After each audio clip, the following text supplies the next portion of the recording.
울릉공항 공정률 80%라는 숫자가 공개되던 순간 동북아의 공기는 미묘하게 바뀌기 시작했다. 불과 몇 년 전까지만 해도 울릉도 공항 건설은 일본 언론과 일부 해외 전문가들에게 현실성 없는 토목 실험으로 조롱받던 사업이었다. 파도가 거세고 절벽이 바다로 곧장 떨어지는 지형, 연약한 지방과 잦은 기상 악화까지 겹친 울릉도는 항공 인프라의 무덤으로 불렸다. 일본 내 군사평론가들은 이 공사를 두고 관광용 상징 사업일 뿐 군사적 가치는 전무하다고 단언했고, 일부 매체는 활주로 길이조차 제대로 확보하지 못할 것이라며 비웃음을 숨기지 않았다. 그러나 2024년 이후 상황은 완전히 달라졌다. 울릉공항의 공정률이 70%를 넘어서면서부터 일본의 논조는 조롱에서 침묵으로 바뀌었고, 80%에 도달하자 침묵은 노골적인 불안으로 변했다. 해상 매립과 산 절개가 동시에 진행된 이 공사는 단순한 지방공항 건설이 아니었다. 활주로 방향, 길이, 계류장 배치, 그리고 주변 지형 정비 방식까지 하나하나가 군사적 활용 가능성을 염두에 둔 설계라는 분석이 뒤늦게 나오기 시작했다. 특히 위성사진을 통해 드러난 울릉도 후방 지형의 급격한 변화는 기존에 알려진 민간공항 개념과는 전혀 다른 그림을 보여주고 있었다. 일본 방위 관련 커뮤니티에서 먼저 이상 신호가 감지됐다. 기존 지도와 최신 위성 이미지를 비교한 결과 울릉공항 인근 산지 일부가 예상보다 훨씬 넓게 정리되고 있었고, 활주로 말단부 주변의 공간 활용이 지나치게 여유롭다는 점이 문제로 떠올랐다. 이는 단순한 소형 여객기 운용을 넘어 중형급 항공기 이착륙까지 고려한 구조라는 해석으로 이어졌다. 그동안 일본이 주장해온 울릉공항의 한계론이 흔들리기 시작한 순간이었다. 이 변화는 곧 태평양 건너로 전달됐다. 일본 방위성 내부 보고서에 포함된 최신 울릉도 위성 이미지가 미군 정보 분석망으로 공유되면서 상황은 새로운 국면으로 접어들었다. 처음 이 자료를 접한 미군 분석관들은 해당 공항을 단순한 지역 인프라로 분류해두고 있었지만 세부 수치를 다시 들여다본 순간 표정이 굳어졌다. 활주로 길이 추정치, 접근 각도, 주변 해상과의 거리, 그리고 무엇보다 동해 전역을 감시할 수 있는 지리적 위치가 기존 작전 과정과 맞지 않았기 때문이다. 울릉공항은 더 이상 고립된 섬의 교통 개선 사업이 아니었다. 이 작은 섬은 동해 한가운데서 전략적 감시 거점으로 기능할 수 있는 잠재력을 드러내고 있었다.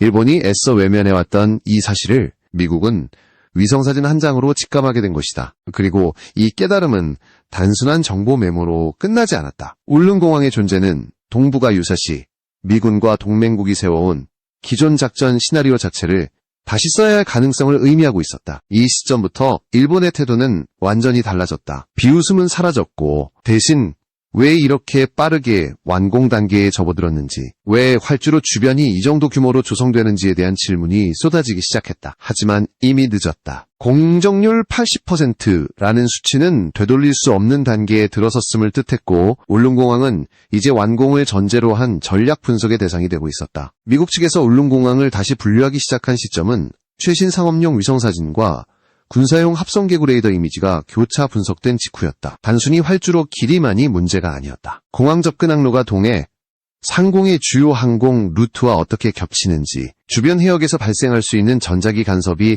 항공 운용에 어떤 영향을 미치는지, 그리고 무엇보다 이 공항이 동북아 해상 감시망의 빈틈을 어떻게 메울 수 있는지가 핵심이었다. 기존 작전 문서에서 울릉도는 보조 관측 지점에 불과했지만 새 자료를 반영한 지도에서는 상황이 달라졌다. 위성사진 속에서 눈에 띈 것은 활주로 말단부의 구조였다. 일반적인 소형공항이라면 필요 없는 넓은 완충구역이 확보돼 있었고, 바다 쪽으로 뻗은 매립 구간의 직선성이 지나치게 정교했다. 이는 단순한 토목 편의가 아니라 항공기 이착륙 안전성과 확장 가능성을 동시에 고려한 설계로 해석됐다. 분석관들은 활주로 연장 가능성, 임시 계류장 추가 설치, 그리고 비상시 항공기 분산 배치 시나리오까지 검토하기 시작했다. 울릉공항은 한 번 만들어지고 끝나는 시설이 아니라 단계적 확장을 염두에 둔 구조라는 결론이 도출됐다.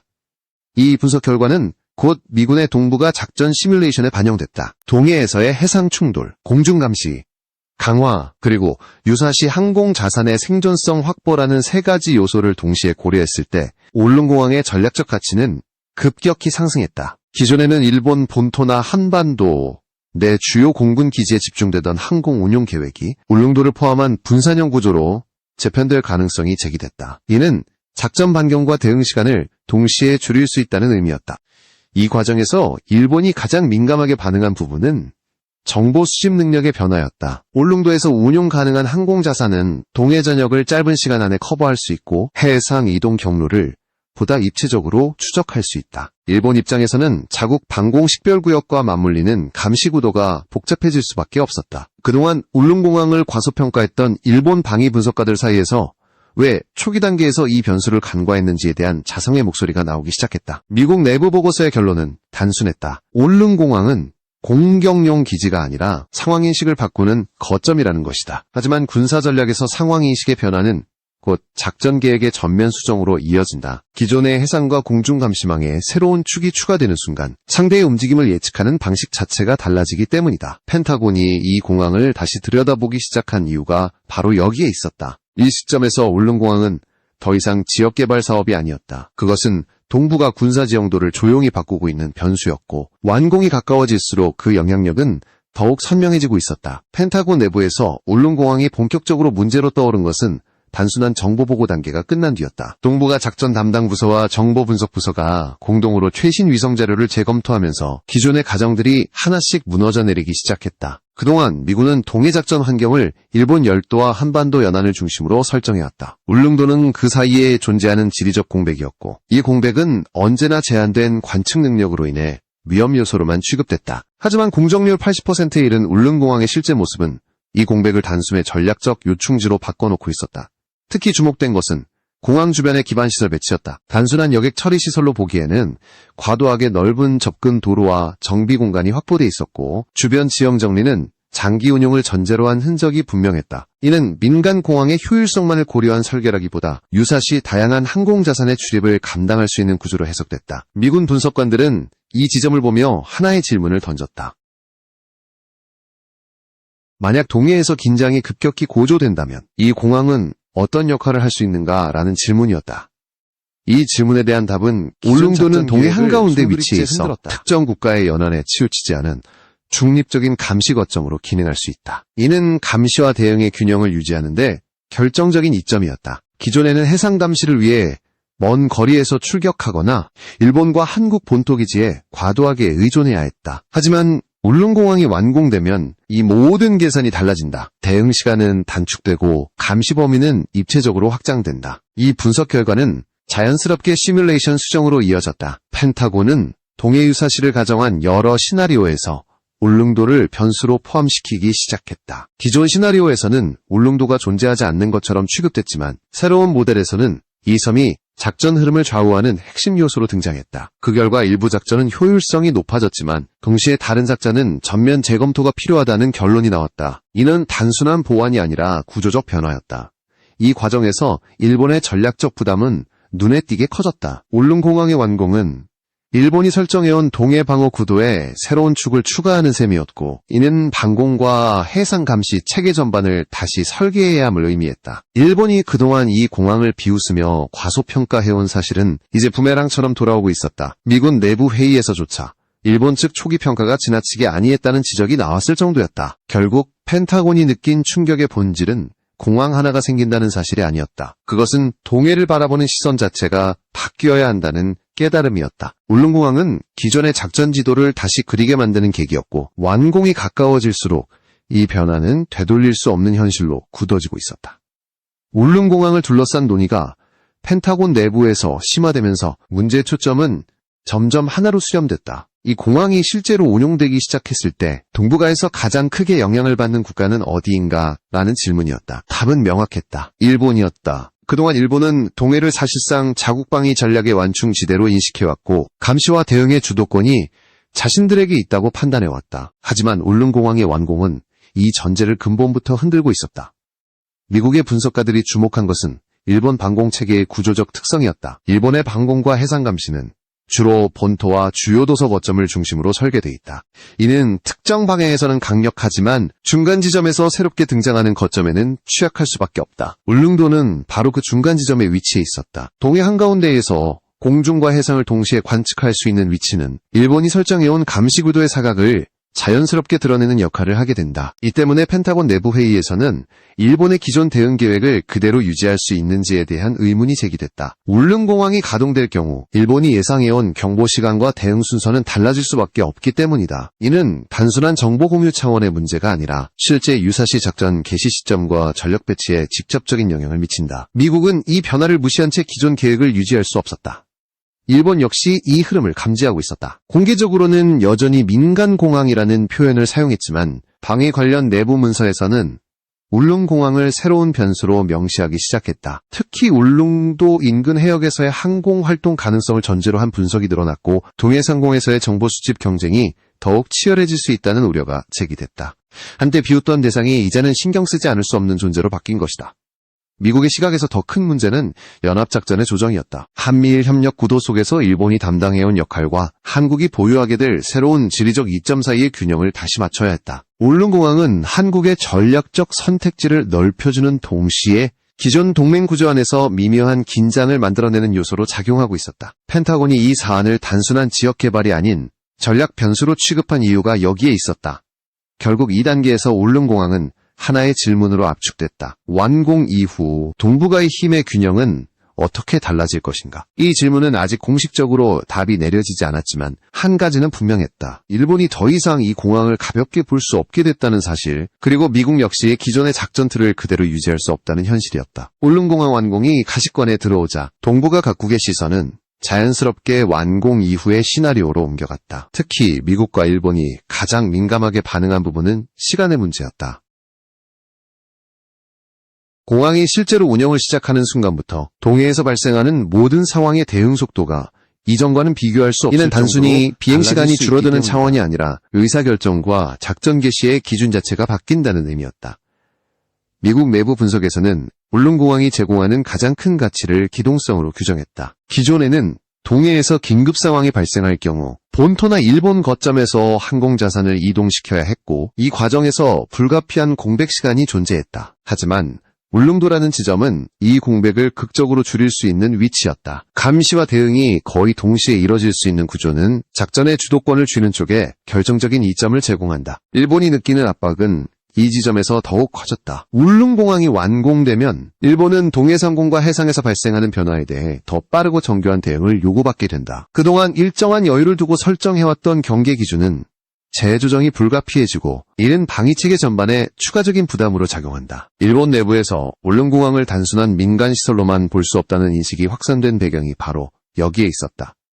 이 과정에서 흥미로운 변화도 감지됐다. 과거에는 일본이 동해방위 논의에서 주도적인 위치를 점해왔지만 울릉공항 이후의 구도에서는 한국의 역할이 자연스럽게 확대될 수밖에 없다는 점이다. 이는 미묘한 균형 변화를 의미했고 미국 역시 이 변화를 신중하게 다뤄야 하는 상황에 놓였다. 동맹 간 역할 분담과 정보 공유 방식, 그리고 작전 주도권에 대한 조율이 새로운 과제로 떠오른 것이다. 결국 울릉공항은 완공 자체보다 그 이유가 더 중요한 시설이었다. 이 공항이 어떻게 활용되느냐에 따라 동해의 전략 환경은 전혀 다른 방향으로 흘러갈 수 있다. 일본이 느끼는 불안, 미국이 감지한 변화, 그리고 한국이 확보하게 될 새로운 선택지는 모두 이 하나의 시설에서 출발하고 있었다. 공정률 80%라는 수치는 단순한 진척도가 아니라 이미 돌이킬 수 없는 변화의 문턱을 넘었다는 신호로 받아들여지고 있었다. 마지막 단계에서 펜타곤이 내린 결론은 단순하지만 무거웠다. 울릉공항은 하나의 시설이 아니라 동북아 작전 사고방식을 바꾸는 전환점이라는 판단이었다. 그동안 미국은